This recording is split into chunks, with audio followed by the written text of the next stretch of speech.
Kenapa sih dunia Islam seolah-olah lumpuh total saat krisis global terjadi? Nah, ada sebuah analisis tajam yang menunjuk pada adanya belenggu tak terlihat yang katanya mengikat tangan mereka. Kali ini, kita akan coba bedah teori tersebut, langsung dari sumbernya. Jadi, pertanyaan besarnya yang jadi pemicu pembahasan kita kali ini adalah soal krisis di Gaza. Kenapa negara-negara Muslim seakan gak bisa berbuat apa-apa?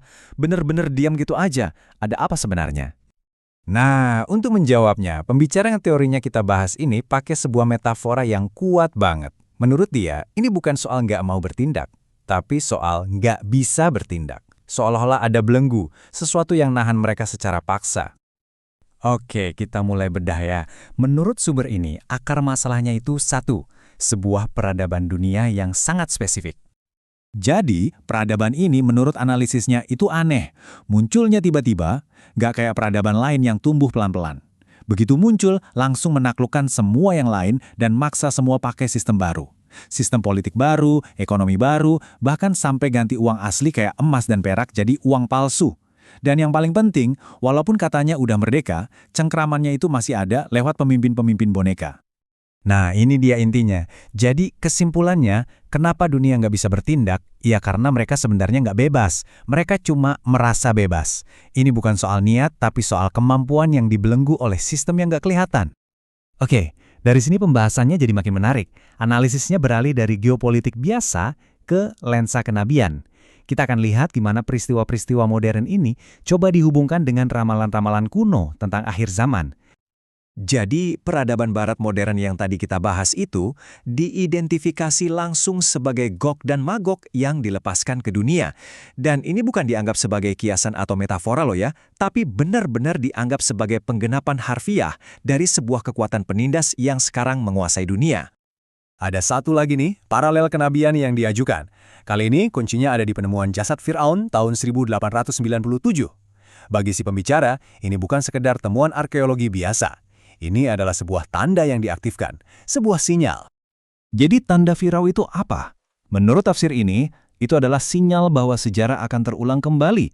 Negara Israel modern diposisikan sebagai Firaun zaman sekarang, menindas kaum beriman, sombong dengan kekuasaannya, dan diramalkan akan menghadapi nasib yang sama seperti Firaun yang tenggelam di laut.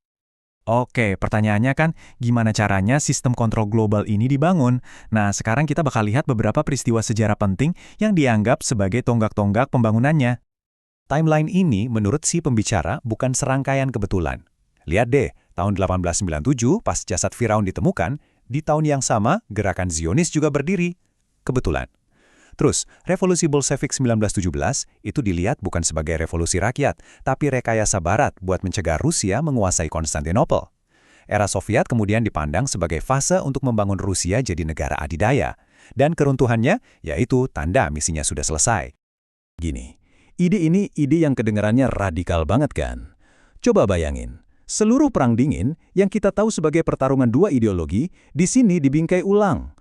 Bukan sebagai konflik, tapi sebagai satu rencana besar, di mana satu pihak sengaja menciptakan dan membangun musuhnya untuk tujuan strategis tertentu. Tapi, menurut sumber ini, tatanan yang sudah dibangun berabad-abad ini sekarang mulai goyah. Ada tantangan baru yang nggak pernah diduga sebelumnya. Sesuatu yang tak terduga telah terjadi. Titik baliknya, menariknya, dianggap bersifat spiritual. Jadi, ketika Rusia setelah Soviet runtuh mulai kembali ke akar Kristen Ortodoksnya, ada satu negara yang langsung ngeh sama peluang ini, Tiongkok. Mereka melihat pergeseran identitas Rusia ini bakal mengubah total peta kekuatan dunia. Nah, ini dia poin pentingnya. Aliansi antara Tiongkok dan Rusia ini dianggap bukan sekedar aliansi biasa. Ini adalah ancaman pertama dan paling tangguh bagi kekuasaan Barat modern, penantang sejati pertama setelah sekian lama. Oke, jadi kalau tadi itu masalahnya, sejarahnya, dan tantangan barunya, terus solusinya apa dong? Nah, jawabannya, sekali lagi, kembali ke kerangka kenabian. Jadi, jalan ke depannya ini dihubungkan dengan nubuat tentang datangnya sebuah pasukan dari Khurasan, wilayah yang secara historis mencakup Iran, Afghanistan, dan Pakistan.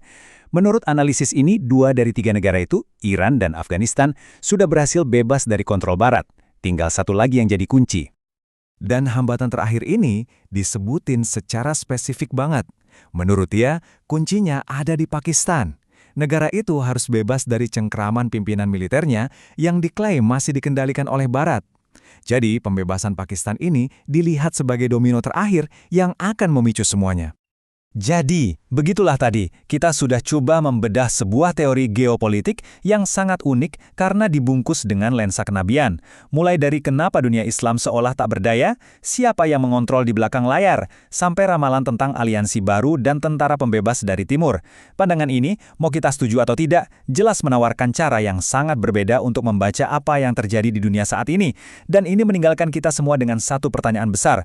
Apakah kita sebenarnya sedang menyaksikan akhir dari sebuah era sejarah dan awal dari era baru yang sudah diramalkan?